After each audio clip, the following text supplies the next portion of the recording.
परम चैतन्य महान विरमती कन्या शक्ति के प्यारे सिद्धांतियों, आप सभी को जय शक्ति की। एक बहुत ही कॉमन सी बात आई है संगत के माध्यम से, सपनों से संबंधित।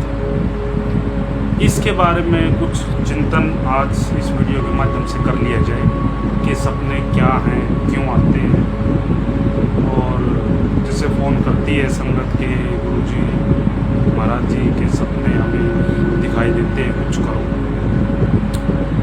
सबसे पहले मैं आप लोगों को बता देना चाहता हूं कि जो सपने आना है वो हमारे अवचेतन मन की प्रक्रिया है। इंसान के अंदर दो प्रकार के मन हैं, एक चेतन मन और एक अवचेतन मन। चेतन मन का कार्य क्या है या चेतन मन किस प्रकार से कार्य करता है, आप साइंस में भी इस बात की खोज कर सकते हैं, आध्यात्मिकता में भी खोज कर सकते हैं इस बात की।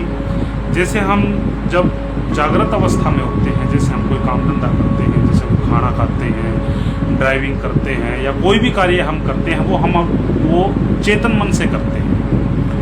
और जब कोई हम चीज़ सीखते हैं वो हमारे अवचेतन मन में फिट हो जाती है। अवचेतन मन 90% है और चेतन मन मात्र 10% है। हम 10% के हिसाब से ही जीते हैं और अपना जीवन यापन करके चले जाते हैं। अवचेतन मन में हमारे पता नहीं कितने जन्मों की स्मृतियां हैं, जो स्मरण है, यादाश्त है, हम क्या थे, हमारे क्या क्या बातचीत हुई है, तो वो सारे की सारी हमारे अवचेतन मन में फिट है। जो हमारे विचार उठते हैं वो हमारे अवचेतन मन में ही फिट होते हैं। अवचेतन मन से मतलब जैसे मैं एक उदाहरण के तौर पे बताता हूँ, आपने एक पॉइंट से पूर्व से और पश्चिम तक, मतलब जैसे मैं आपके सामने देख रहा हूँ ये पूर्व है और जो मेरी गर्दन पीछे का जो हिस्सा है ये पश्चिम है। तो पूर्व से लेकर जो फेस है ये पूर्व है, पूर्व से लेकर मैंने गर्दन घुमाई और पश्चिम तक मैंने देखा, लेकिन जो मेरा फोकस रहा है वो मेरा पूर्व से और पश्चिम तक रहा। बीच में जो उत्तर दिशा है या फिर दक्षिण दिशा है वो मेरी आंखों के सामने तो चली गई, लेकिन वो स्मरण अवचेतन मन में चला गया। उदाहरण के तौर पर मैं आपको किस प्रकार से मैं ये बात समझाना चाह रहा हूँ, जैसे अनजाने में और जानबूझ के कोई भी विचार हमारे मस्तिष्क में आ जाते हैं, हमारे मन में आ जाते हैं, तो जो हमारे विचार सामने होते हैं तो वो तो चेतन मन में आ जाते हैं, और जो हमारे विचार सामने नहीं होते, सिर्फ एक बार उसको हम भूल जाते हैं, तो हमारे अवचेतन मन में फिट हो जाते हैं। और वो अवचेतन मन कब जागृत होता है, जब हम सो जाते हैं, हम सुसुप्ति अवस्था में होते हैं। इंसान की 4 प्रकार की अवस्था होती है, एक स्वप्न अवस्था, एक जागृति अवस्था, एक सुसुप्ति अवस्था और एक तुरीय अवस्था। 4 प्रकार के पद हैं, 4 प्रकार की अवस्थाएं हैं। तो जब हम सोते हैं तो वो सुसुप्ति अवस्था में या स्वप्न अवस्था में होते हैं। जो सुसुप्ति अवस्था होती है तो उसमें हम आधे जागे हुए हैं और आधे सोए हुए हैं। और जो जागृत अवस्था है, जो जैसे मैं आप लोगों के सामने बात कर रहा हूँ, आंखें खुली हैं, कान भी सुन रहे हैं, जुबान भी बोल रही है, ये जागृत अवस्था है। एक जो तुरीय अवस्था होती है वो इन सब से बाहर होती है, जो समाधि जिसको हम बोलते हैं।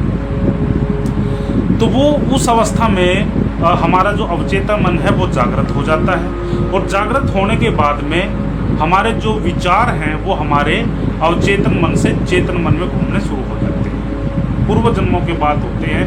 और फिर वहाँ पर कंडीशन क्या होती है कि जब इंसान का अहम यानी कि इंसान का मैं, जिसको हम अहम बोलते हैं, वहाँ पर उस चीज़ की ठेस लगती है। ठेस कैसे लगती है कि इंसान जब अहम के अंदर होता है, यानी कि एक भय के अंदर होता है।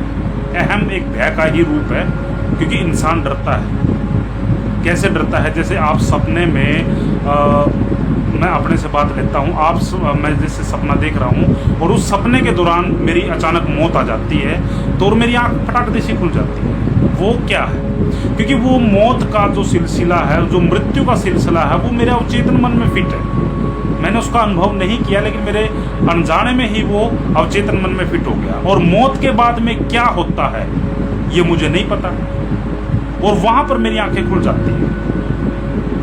तो अवचेतन मन से जो हमारे अनजाने अनचाहे विचार हैं वो विचार चेतन मन में होते हैं, और आंख बंद करने के बाद में वो बिल्कुल मस्तक पटल पे टीवी स्क्रीन की तरह चलते रहते हैं और जिनका कोई अस्तित्व नहीं है, विचारों का कोई भी अस्तित्व नहीं है। लेकिन विचार शक्ति बहुत बड़ी शक्ति है।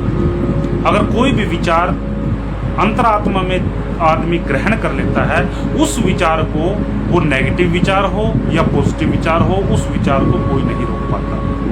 मान लीजिए कि आपने एक विचार धारण कर लिया कि मुझे एक बिजनेसमैन बनना है। वो आपका सिर्फ एक छोटा सा ही विचार है जिसका कोई अस्तित्व नहीं है, लेकिन वो विचार शक्ति आपकी इतनी प्रबल होगी कि आपको उस विचार के पीछे भागना पड़ गया, और भागने के साथ साथ 2 साल में, 5 साल में, 10 साल में आप बहुत अच्छे बिजनेसमैन आप बन जाते हैं। उसी विचार शक्ति ने काम किया है।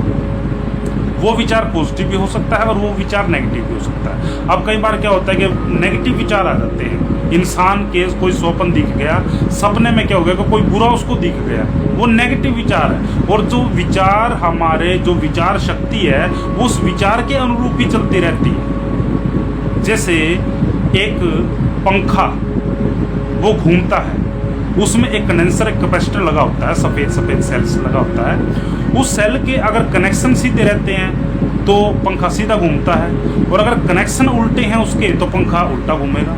बिजली को कोई फर्क नहीं पड़ रहा कि कनेक्शन कंडेंसर के उल्टे हैं या सीधे हैं। इसी प्रकार हमारे विचार हैं, जो विचार अच्छे हैं, विचार सकारात्मक हैं या नकारात्मक है, उस चीज का, उस शक्ति पर कोई फर्क नहीं पड़ता, उसको पूर्ण करने में लगाता है। इंसान के अंदर जो विवेक तत्व है, वो विवेक तत्व अगर पॉजिटिव विचार है, पॉजिटिव विचार के पीछे भाग लेता है तो विचार पॉजिटिव हो जाते हैं। और नेगेटिव अगर भय है, नेगेटिव विचार है, यानी भय से संबंधित विचार है, तो वो पूरी शक्ति, जो पूरी ऊर्जा है, वो उस विचार के पीछे भाग जाती है। अब जैसे कोई भी अच्छा स्वप्न दिख गया, अच्छा स्वप्न दिखने के बाद में उसके पीछे नहीं भागता आदमी।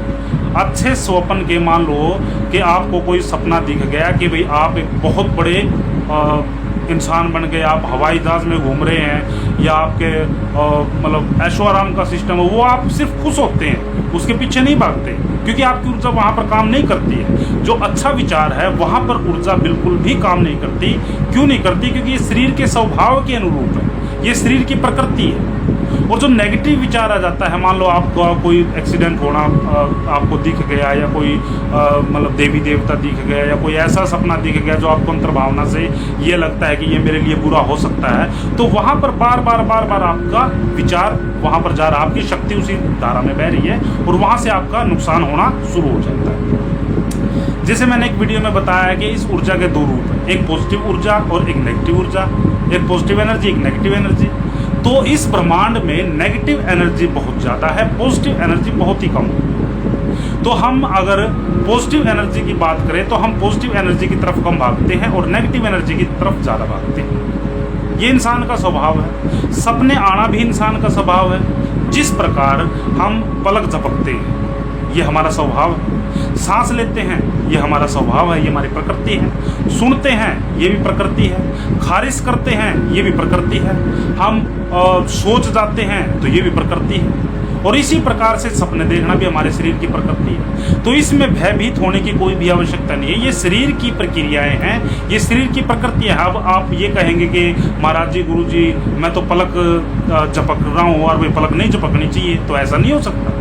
ये आपके मन की प्रक्रियाएं हैं, या आपके शरीर की प्रक्रियाएं। स्वप्न आना कुछ मन की प्रक्रियाएं हैं, और शारीरिक रूप से जैसे बोलना, या मिठास का अनुभव लेना, या कड़वास का अनुभव लेना, या देखना, या पलक झपकना, या खारिज करना, या पसीना आना, ये सारी शरीर की प्रकृतियां हैं। तो इनमें भयभीत होने की कोई भी आवश्यकता नहीं है। और कुछ बातें ऐसी होती हैं भक्तजनों कि जो कोई किसी देवी देवता के बस की बात नहीं होती, और ना ही कोई मेडिकली के बस की बात होती है।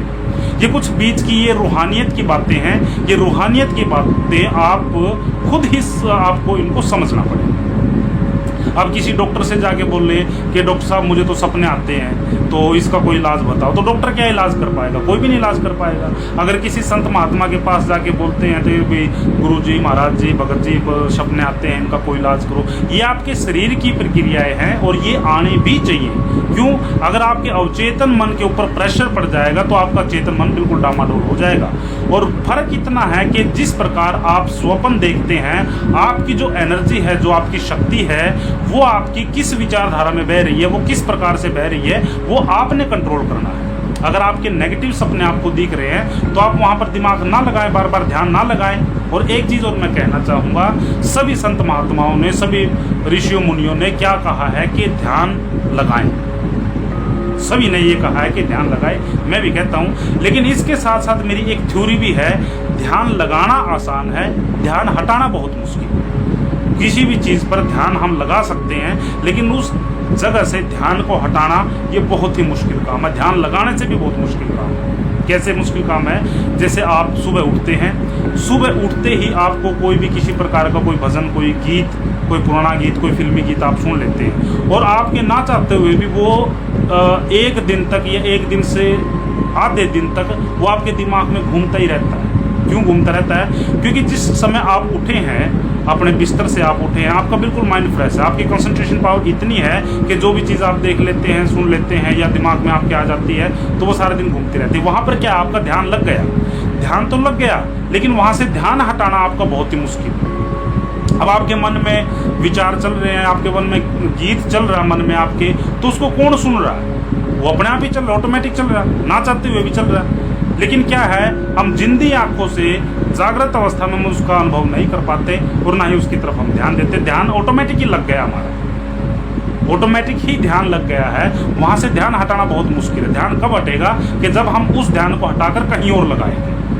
ध्यान को लगाना आसान है, ध्यान को हटाना बहुत मुश्किल है। तो मैं इस वीडियो के माध्यम से आप सभी को यही कहना चाहूँगा कि जो भी आपके जो सपने वगैरह जो आपको दिखते हैं, उन सपनों में भयभीत होने की कोई भी आवश्यकता नहीं। आपको चाहे कुछ ही दिखे, कुछ भी दिखे, सिर्फ फर्क इतना है कि आप अपने विचारों को, जो आपकी एनर्जी है, उनको उस विचारों से हटाकर दूसरी जगह आप लगा लें। आप बिल्कुल भी भय ना खाएं, बिल्कुल भी आप डरे नहीं कि मेरे साथ में कुछ उल्टा रहेगा। और इंसान की एक फितरत और है, बाबा फरीद साहब ने कहा है, हिम्मत मर्दा मर्द खुद। यानी कि जो इंसान खुद की हिम्मत करता है तो परमात्मा उसकी भी मदद करता है, उसकी ही मदद करता है। तो जैसा आप सोचोगे आप वैसा ही बनोगे। अगर आप सोचते हैं कि मैं बुरा हूँ तो आप बुरे ही बनते चले जाओगे। अगर आप सोचते हैं कि मैं बलवान हूँ तो आप बलवान बनते चले जाएंगे। अगर आप सोचते हैं कि मैं बहुत ही बड़ा बिजनेसमैन हूँ, या मुझे मेरी नौकरी लग गई, या मेरे पास में पैसा है, या मेरे सुख सुविधा है, या मेरे बच्चे अच्छी लाइन पे हैं, तो जैसा आप सोचोगे वैसा ही आपको आपके साथ में घटेगा। क्यों घटेगा? क्योंकि आपकी सारी एनर्जी आपके सोचने के ऊपर डिपेंड करती है कि जैसा आप सोचते हैं। अगर आप सकारात्मक सोचते हैं तो आपकी एनर्जी सकारात्मक तरीके से काम करती है, आपकी शक्ति सकारात्मक तरीके से काम करती है। अगर आप नेगेटिव सोचते हैं तो आपकी शक्ति नेगेटिव काम करती है। वीरमती कन्या शक्ति की अगर हम बात करें तो वीरमती कन्या शक्ति वो शक्ति है, जैसा आप सोचेंगे वो वैसा ही रूप ले लेगी। ये शक्ति की ही बात मैं कर रहा हूँ, ये एनर्जी की बात मैं कर रहा हूँ, ये मैं परमात्मा की ही बात कर रहा हूँ। यही परमात्मा है, यही ऊर्जा है, यही शक्ति है, सब कुछ यही। नानक साहब ने कहा है, एक नूर ते सब जग ऊर्जा। वही नूर है, वही परम शक्ति है, वही वीरमती कन्या शक्ति है, वही सतगुरु महाराज है, वही सच्चा मालिक है, सब कुछ है। तो अपने विचारों से ना भय खाएं, क्योंकि पहले आपको आत्मबोध की आवश्यकता है। जैसा कि मैंने बताया, जो हमारे कन्या शक्ति मठ सिरसल की तरफ से जो 10 पद है, जो 10 पैड़ियाँ हैं, पौड़ियाँ हैं, आत्मबोध है, वैराग्य है, धैर्य है, तप है, जप है, सत्य है, शीलता है, आत्मविश्वास है, दृढ़ संकल्प है, ये सारी की सारी जो बातें हैं, ये बातें आप अपने अंदर धारण करें। और कोई भी संत महात्मा, कोई भी डॉक्टर, कोई भी इंसान किसी प्रकार से, जैसे कोई सपने वगैरह की, मैं स्पेशली ये वीडियो सपनों के ऊपर बना रहा हूँ। सपने रोकना कोई भी मतलब नहीं रोक सकता इनको, ये आपके शरीर का स्वभाव है। जैसे शरीर का स्वभाव गुस्सा करना है, अहंकार करना है, मोह ममता है, या जलन चिड़ावट है, या पसीने आना है, या पलक झपकना है, या सुनना है, देखना है, ये 25 प्रकृतियाँ इंसान के शरीर के साथ में लगी हुई हैं। तो उन 25 प्रकृतियों में से एक प्रकृति ये भी है, स्वप्न देखना। ये विचार हैं आपके, इनसे ज़्यादा कुछ नहीं है, इनका कोई भी अस्तित्व नहीं है। और जिस चीज़ का कोई अस्तित्व ही नहीं है तो उसको फिर आप कैसे उसको आप मतलब धारण कर सकते हैं। और दूसरी बात, आपका जो विचार है, जो आपकी प्रकृति है, जो आपका मन है, वो कहाँ से पैदा हो रहा है? आपके ये सपने कहाँ से पैदा हो रहे हैं? ये पैदा सपने आपके आसपास के ही एरिए से हो रहे हैं। आप मुझे ये बताएं कि किसी ने देखा हो सपने में कि सूरज के अंदर क्या चीज़ है? ये सपने में किसी को नहीं दिखेगा। या सपने में किसी ने दिखा हो कि सबसे दूर का तारा कौन सा है, सबसे दूर की गैलेक्सी कौन सी है, या जो एस्ट्रोनॉट है वो कैसे पढ़ते हैं या कैसे बनते हैं, ये चीज़ सपने में दिखेंगी नहीं बिल्कुल भी, क्योंकि सपने में वही चीज़ दिखती है जितना कि आपका दिमाग जानता है। जितना आपका दिमाग जानेगा उतने ही आपको सपने दिखेंगे, इससे ज़्यादा सपने आपको नहीं दिखेंगे। अब कोई ये बता दे कि संत रविदास जी महाराज ने फलानी जगह पे फलाने दिन में ये क्या चीज़ किया था, क्योंकि आपका दिमाग वहाँ तक नहीं पहुँचता। साइंस की बात करें, मेडिकल की बात करें, कोई भी सपना ऐसे दिख जाता है कि ये चीज़ खाने से ये चीज़ हो जाएगा, ऐसा किसी को नहीं दिखता। सिर्फ इतनी ही बात है कि जितना आपका दिमाग सोचता है, जितना का आपका जैसे गुस्से में ज़्यादा है आपका चेतन मन में गुस्सा, तो गुस्से के सपने दिखेंगे। अगर भय है तो आपको डरावने सपने दिखेंगे। अगर आप बिजनेस से संबंधित बात करते हैं आपको पैसे दिखेंगे। तो ये आपके मन के ऊपर आधारित है, ये आपके विचार कैसे चलते हैं और उन विचारों के आधार पर आपको सपने दिखेंगे। तो मैं यह सभी से कहना चाहूँगा कि अपने जो आपकी शक्ति है, जो आपकी ऊर्जा है, उस परम शक्ति की रहमत के अनुसार, अपने विवेक तत्व के अनुसार आप उसको एक सकारात्मक दिशा में लेके आएँ, ताकि आपको इन सभी बातों का ज्ञान हो जाए। और वीरमती कन्या शक्ति ये कोई ऐसा सिस्टम नहीं है कि आपको सिर्फ सपने से परेशान हो गया आप नाम ले रहे हैं, भूत परिस्तों से परेशान होकर नाम ले रहे हैं, या कोई आपको हारी बीमारी थी ये नाम ले रहे हैं। ये एक जीवन जीने की कला है, ये आपको जीवन यापन करने की, आपको एक आध्यात्मिक का रास्ता, रूहानियत का रास्ता, एक सत्यता का रास्ता दिखाने की ये कला है। जिस रास्ते पर चलकर आप अपनी आगमत को बना सकते हैं, आप अपने जीवन को बहुत ही सुंदर और अच्छे तरीके से आप जी सकते हैं। आप सिर्फ इसी बातों में ना रहें कि वीरमती कन्या शक्ति का हमने नाम ले लिया तो हमारे नशे पते छूट गए, भूत प्रेत भाग गए या मंडी मिसानी चली गई। ये तो एक सिर्फ छोटी सी बात है, इन बातों में आप ना उलझें। जो भी बात आपको बताई गई है, इन बातों को मद्देनजर रखते हुए अपनी ऊर्जा को सकारात्मक तरीके से आप प्रयोग करें। सभी को मेरी तरफ से जय श्री राम।